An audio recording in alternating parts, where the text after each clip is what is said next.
All right. So today we'll be talking about voice assistants. Um, so everyone knows by now, and those who have been here for a while may have all heard this already. But so those everyone knows by now that on my phone there's Siri, on Google there's Google Assistant, and Alexa's just floating around out there somewhere. There's also Bixby, but that's specific to Samsung. Um, so, um, what y'all may not know yet is that you can have Google Assistant and Alexa, and Cortana, I guess, if you really want to, on your phone, no matter what phone it is. So, on the iPhone, you would download the Google Assistant app and sign in with your Google account. Um, or the Amazon Alexa app. It's on it with your Amazon account. And from there, on the Google Assistant app, you can say, "Okay, Google," or on the Alexa app, you can say, "Alexa," and you can then give it your request, and yeah, there I'll be. So, I'm going to show that how on Android phones you can actually um, set Google Assistant as your default assistant or Alexa as your default assistant. And that means that no matter where you are on the phone, you could say, "Hey Google" or "Alexa," and it would wake it up. So I have the Samsung phone.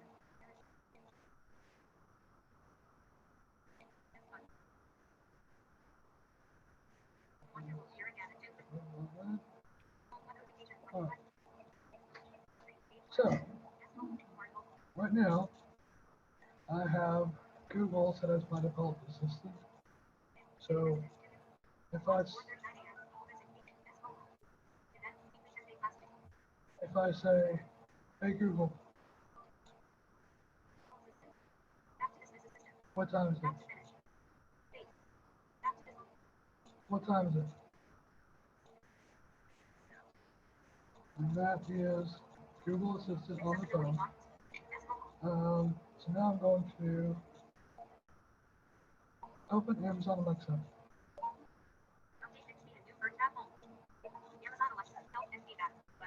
Alright, so here, if I say, "Alexa, what time is it?" Okay, I guess I have to push the button.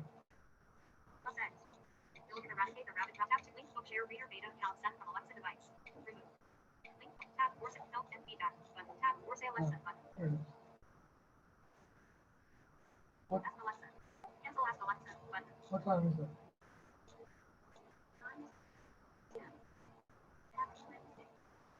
Right, so that's that. Um, one thing you can do with Alexa that you can't really do with well, it worked that time. Turn off. Right, right.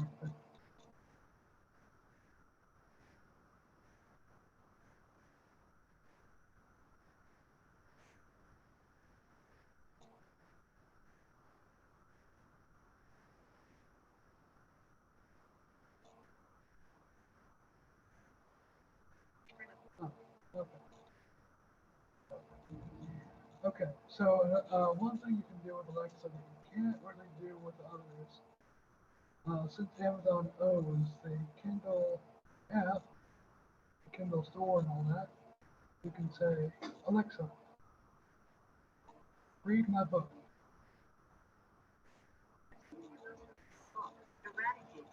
The Ravagers, Episode 5. There are 4 hours left in the book. Jason, who'd been chewing a bit of the seared fish he'd ordered, swallowed before answering. Well, Deirdre frowned. Something wrong. Some chaos, shall we say? Now she stared at him. Up there? How? Alright, so I stopped it. You can have Alexa read your Kindle book. Resuming your most recent book, Eradicate, The Ravagers, Episode 5. Alexa, stop. Ask Alexa. Cancel Ask Alexa button. Amazon Alexa. Reboot. Okay.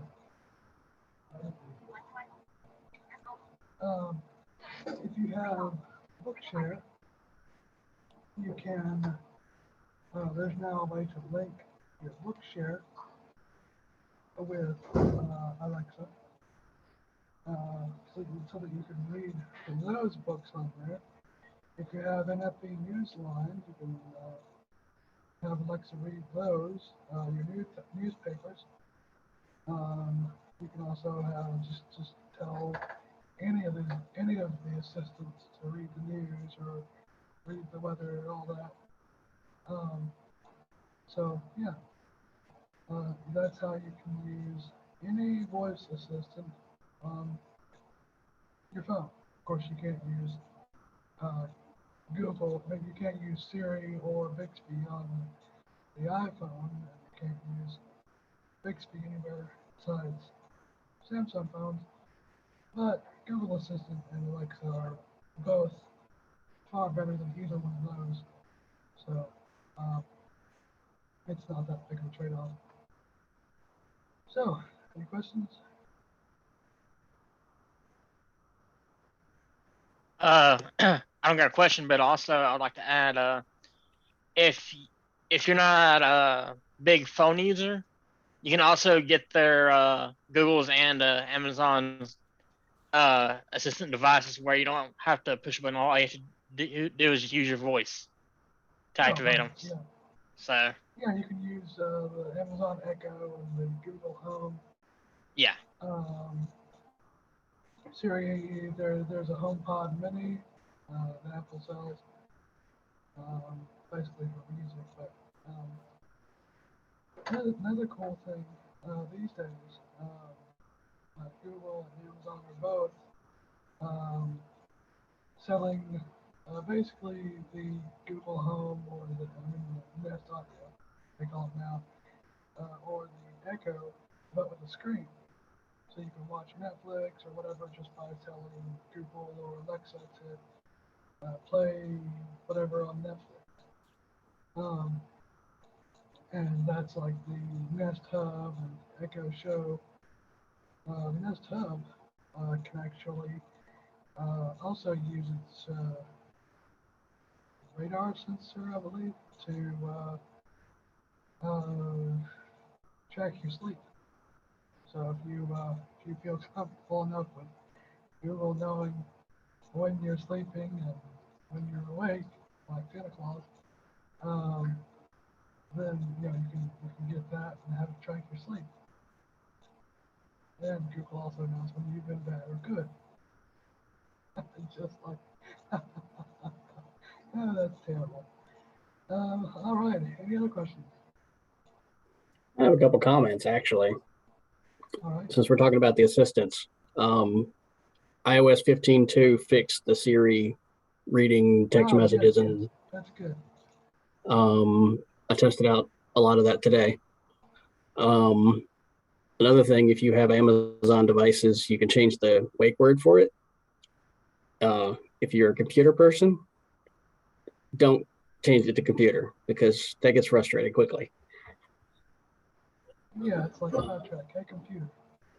Exactly. Because as soon as they announced it, I said, "Oh, that's kind of cool," and then I realized I said computer way too much. Another thing, since you're talking about assistants, I have a smart thermostat at home, and it was Alexa enabled to start with, and they've just last week introduced where you can switch it to Siri. Oh, right. That's cool. So I'm gonna try that out over the Christmas break and see how it works out.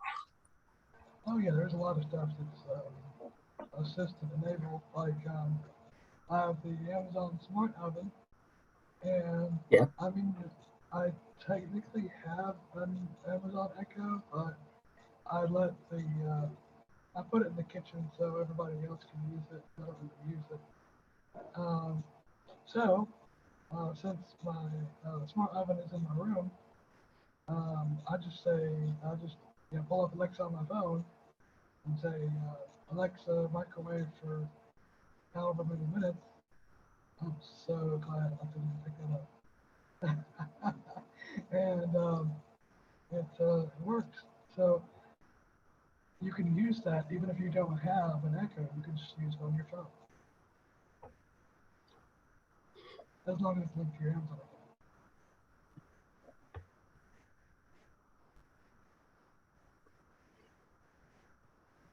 All right.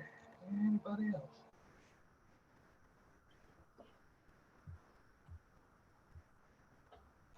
All right. If there's nothing else, we'll call it a day. And y'all have a good rest of y'all's week. A good 2 weeks off. And we'll see y'all in January. Happy holidays to all y'all. Happy Happy holidays. Happy guys. See y'all later. holidays. Same to y'all. Y'all take care. Be safe. Thank you.